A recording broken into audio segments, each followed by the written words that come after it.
Donald Trump has gone silent since it was revealed that multiple U.S. service members were tragically killed in the Middle East as a result of Trump's escalation in this unlawful and catastrophic war in Iran. Donald Trump has not made any social media posts in the past 24 hours. He has not given any public interviews in the past 24 hours. He has not publicly addressed the fact that multiple U.S. service members have been killed in this war recently. Also, we know that dozens of U.S. service members have been injured. We believe that the extent of those injuries are still being covered up by the Trump regime and CENTCOM. Multiple U.S. military bases were hit hard by Iran.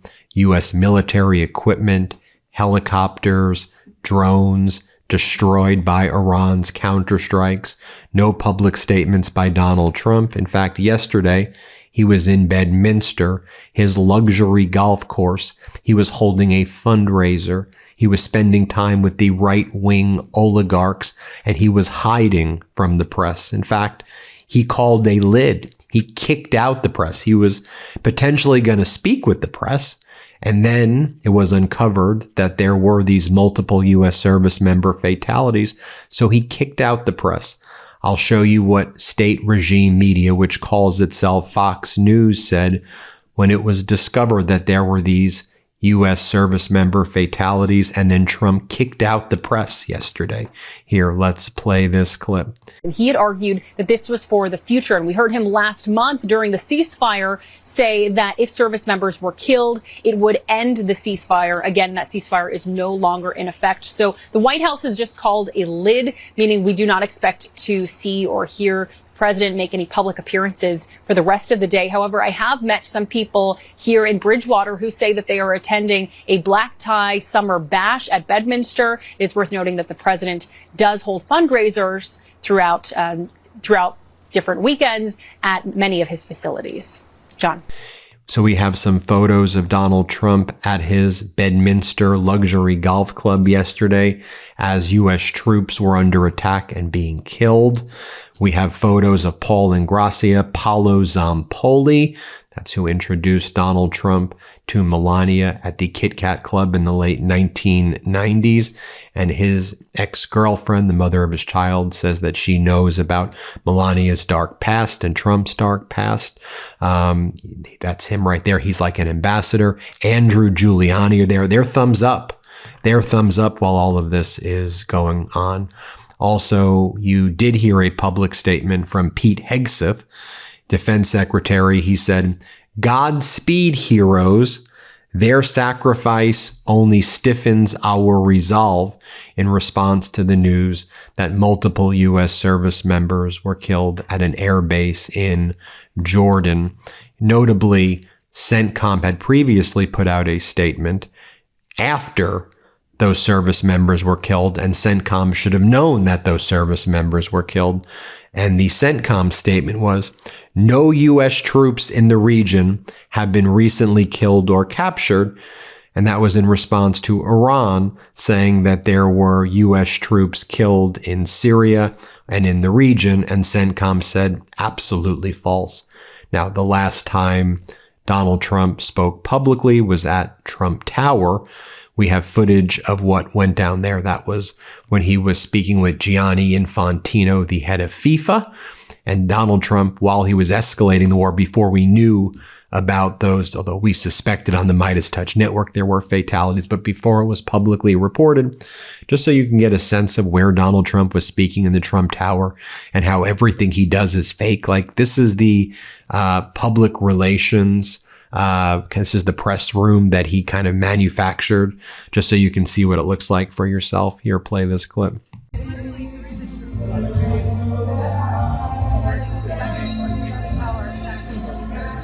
Now we're getting additional footage of what went down at the Muwafiq Salti air base in the Iranian counterstrike that killed those U.S. troops. Let me just show you some of the footage of the Iranian strikes. Now, we showed you some of that footage the other day when we suspected here that that's what took place. But let me show you the footage for yourself. Play this clip.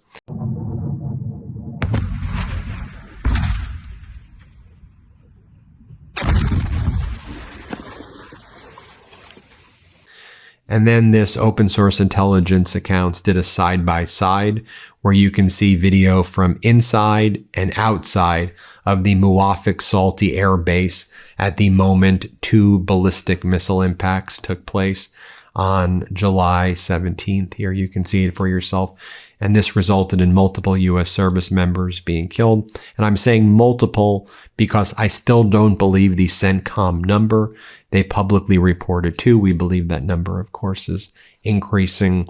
And we believe the seriously injured, that number is being covered up as well. But here, let's play this clip.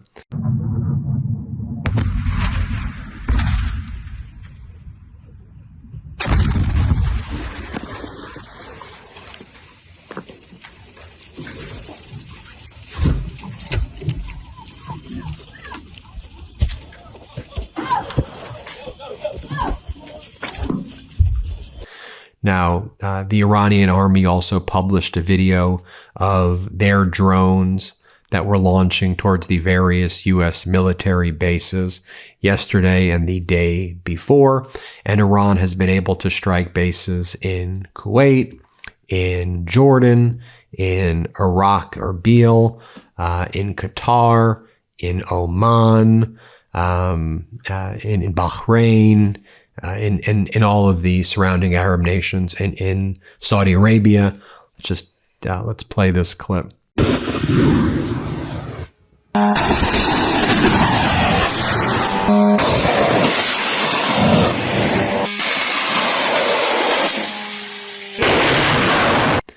Now here's video of an Iranian Shahed 136 hitting its target in the Iraqi Kurdistan region. Let's play this clip.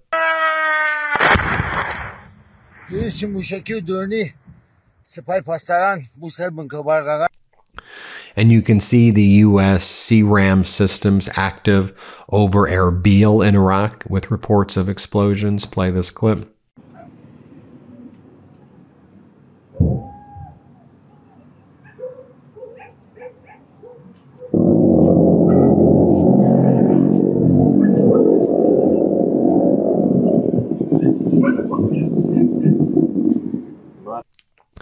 Now, one of the things we're learning is CENTCOM is very worried that the Patriot interceptors and its systems are really not capable of stopping the Iranian ballistic missiles and the Iranian drones at this point. We know that the U.S. has gone through a lot of its munitions, but even where it has some PAC-3 or these THAAD interceptors, Iran's been able to calibrate its ballistic missiles in ways that these U.S. Patriot interceptors are really struggling to strike down the movement and the patterns of the Iranian ballistic missiles.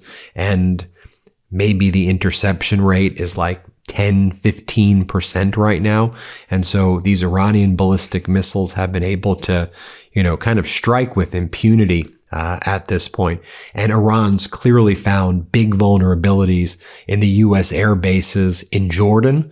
And that's why Iran's been really focused on hitting Jordan, where they see a lot of vulnerabilities. And there are multiple air bases and other U.S. bases in Jordan that Iran has been targeting. And we've been sharing with you some of those over the past week or so as well. Should be noted that the State Department had to issue this worldwide caution notice right now. The Department of State has advised Americans worldwide exercise increased caution no matter where you are in the world. That's what happens when you have Donald Trump as your president at this point. Oil prices, the price of crude, has gone up 20% or so in the past several days. We believe that that'll be over $90 a barrel when the markets open, may even approach $100 a barrel. Strait of Hormuz remains shut down. Iran in response, so the U.S. has been striking all of these bridges, civilian infrastructure surrounding Bandar Abbas. I've been covering how, it looks like the U.S. is prepping the terrain for a potential ground invasion, basically cut off Bandar Abbas and cut off the coast of Iran from the rest of Iran. That's why the U.S. is destroying.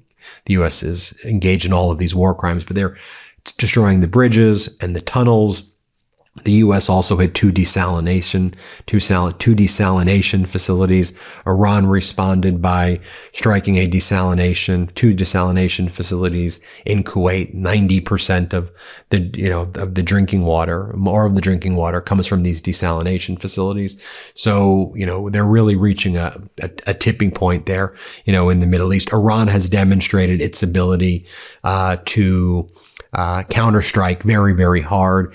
Clearly, when Donald Trump said that Iran doesn't have its weapons anymore and we destroyed all of its weapons, they don't have its radar.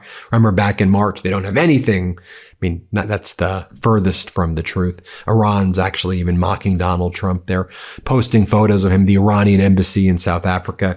Here you go, the owner of the world's most worthless signature, and it's Donald Trump in Versailles, holding up the memorandum of understanding. Or they show this photo. We intercepted all of Iran's missiles, showing that as the USA.